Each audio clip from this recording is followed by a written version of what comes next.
नमस्कार दोस्तों, आप सभी का स्वागत है हमारे YouTube channel the dream of future पर। आज हम हिंदी भाषा के बारे में बात करेंगे। सबसे पहले हम देखेंगे कि भाषा किसे कहते हैं। भाषा होती है विचारों का आदान प्रदान। बोलते भाषा का शाब्दिक अर्थ है विचार प्रकट करना। क्या होता है भाषा का शाब्दिक अर्थ? विचार प्रकट करना। अब हमने अभी देखा भाषा का शाब्दिक अर्थ क्या होता है? विचार प्रकट करना। अब हम भाषा की परिभाषा देखेंगे। भाषा की परिभाषा क्या होती है दोस्तों? भाषा की परिभाषा होती है दोस्तों, भाषा का विकास भाष धातु शब्द से हुआ है। किससे हुआ है? भाष धातु से हुआ है। क्या हुआ है दोस्तों? इसका विकास।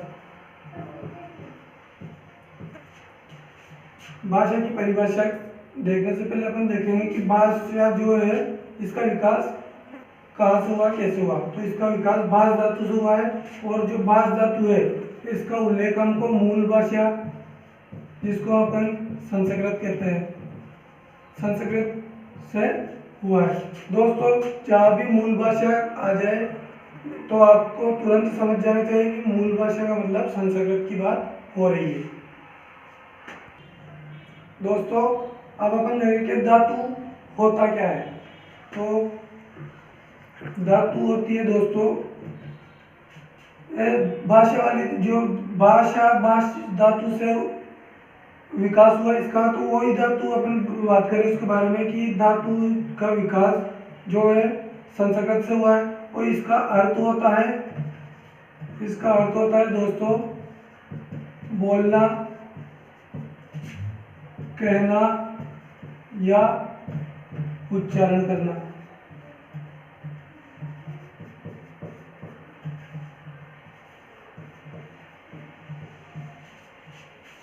दोस्तों, अपन ने देखा धातु का अर्थ क्या होता है? बोलना, कहना या उच्चारण करना।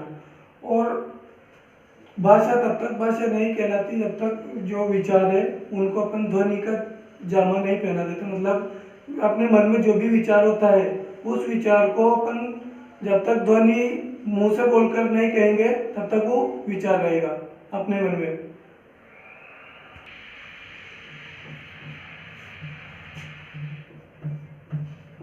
विचार दोस्तों अपन देखेंगे विचार क्या होता है। तो विचार मनुष्य के मन की अध्यात्मिक इकाई होती है। समझना दोस्तों, मनुष्य के मन की अध्यात्मिक इकाई।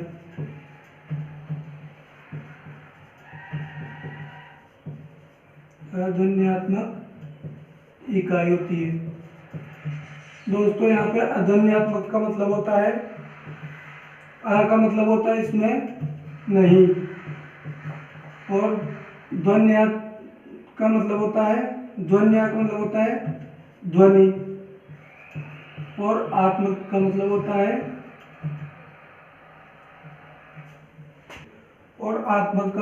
है आत्मक का आत्मक जो होता है इसका मतलब होता है स्वरूप लिए हुए। इसका मतलब क्या होता है दोस्तों? स्वरूप लिए हुए।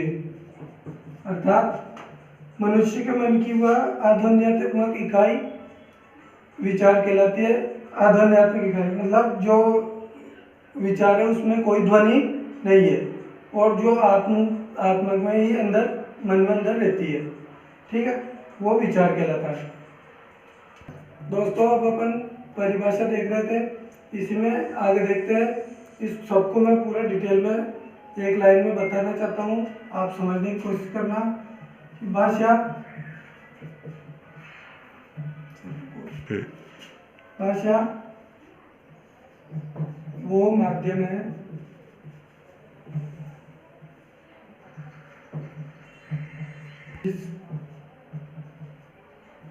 जिसमें एक व्यक्ति या व्यक्तियों का समूह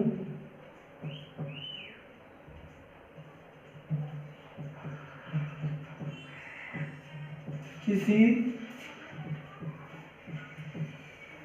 अन्य व्यक्ति या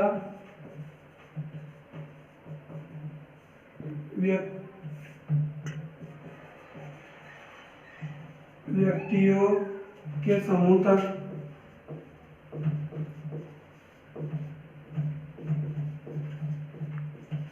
अपने विचारों का आदान प्रदान करते हैं।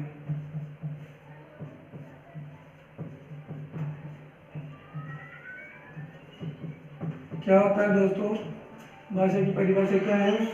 भाषा वो माध्यम है जिसमें एक व्यक्ति व्यक्तियों का समूह किसी अन्य व्यक्ति या व्यक्तियों के समूह तक अपने विचारों का आदान प्रदान करता है। क्या कहलाती है? भाषा कहलाती है। दोस्तों अब हम देखते हैं भाषा की विशेषता। अभी हमने देखा भाषा की परिभाषा, ठीक है। अब देखते हैं भाषा की विशेषताएं।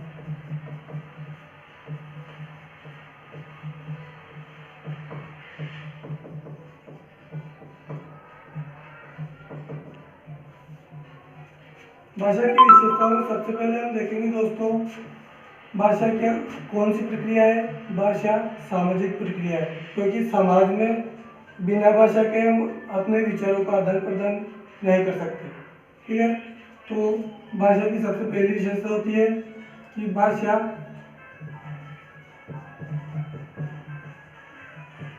एक सामाजिक प्रक्रिया है, ठीक है दोस्तों। अब सेकंड इसकी विशेषता देखते हैं हम कि भाषा जो है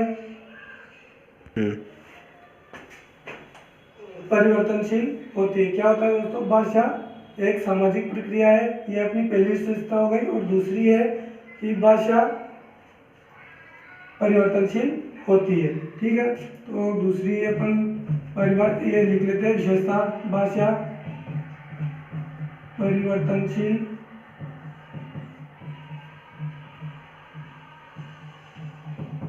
होती है। तीसरी विशेषता देखेंगे दोस्तों अपन भाषा की, भाषा कठिन से सरल की ओर अग्रसर होती है, ठीक है। क्या होती है? भाषा कठिन से सरल की ओर अग्रसर होती है।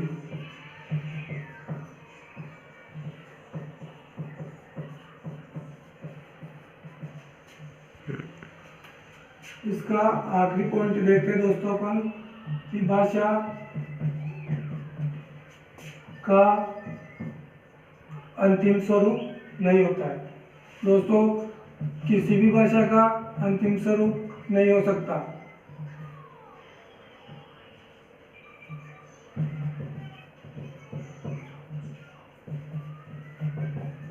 अगर भाषा का अंतिम स्वरूप होता तो हमारी जो मूल भाषा है जिसको हम संस्कृत कहते हैं वो वैदिक काल से लेकर अब तक वही चली आती। दोस्तों अभी हमने देखा भाषा की विशेषताएं क्या होती है। भाषा की विशेषता, पहली विशेषता है भाषा एक सामाजिक प्रक्रिया है, और दूसरी विशेषता है भाषा परिवर्तनशील होती है।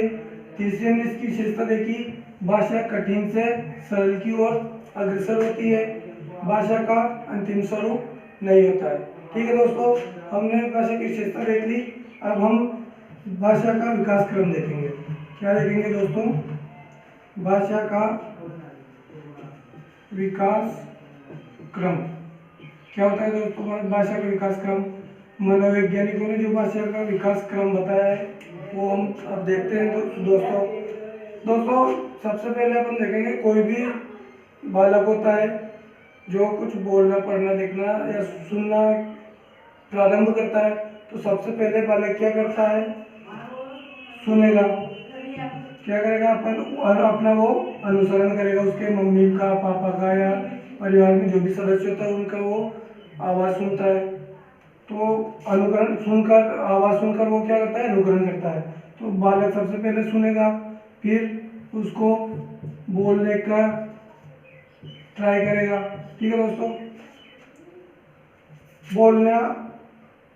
बोलने की वो कोशिश करेगा। बोलने के बाद जब वो थोड़ा सा और बड़ा हो जाए, उसको स्कूल में दाखिला दिलाएंगे, तो वो जो भी चीज उसको बताया जाएगा उनको वो पढ़ेगा। वो पढ़ने के बाद दोस्तों और बाद में वो क्या करता है? लिखना सीखता है। दोस्तों अपन ने देखा भाषा का विकास क्रम, बालक पहले सुनेगा, फिर बोलेगा, फिर पढ़ना सीखता है और फिर लास्ट में वो लिखना सीखता है। इसको भाषा के विकास क्रम को याद रखने के लिए दोस्तों एक शॉर्ट फॉर्मूला है जिसको अपने को याद रखना है, सु बो प ली। ये जो इन बोलना, सुनना, पढ़ना, लिखना जो है, इनका पहले वाला जो अक्षर है उसको अपन लिखते हैं। तो यहाँ लिखेंगे अपन शॉर्ट में, इसको लिखेंगे सु बो प ली। दोस्तों ये फॉर्मूला बन गया अपना सु बो प ली। दोस्तों एक मनोवैज्ञानिक है, आप सभी भी उनको जानते होंगे, मारिया मोंटेसरी।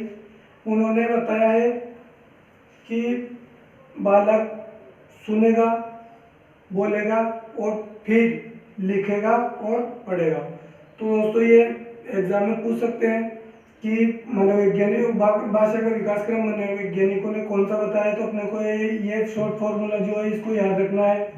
और अगर ये पूछ लिया कि मारिया मोंटेसरी के अनुसार भाषा का विकास क्रम क्या है, तो आपको लास्ट के जो पढ़ना और लिखना है इसको उल्टा लिख देना है। मतलब आपको लिख देना है इसको सु बो ली पु। मारिया मोंटेसरी के अनुसार भाषा का विकास क्रम ये होता है।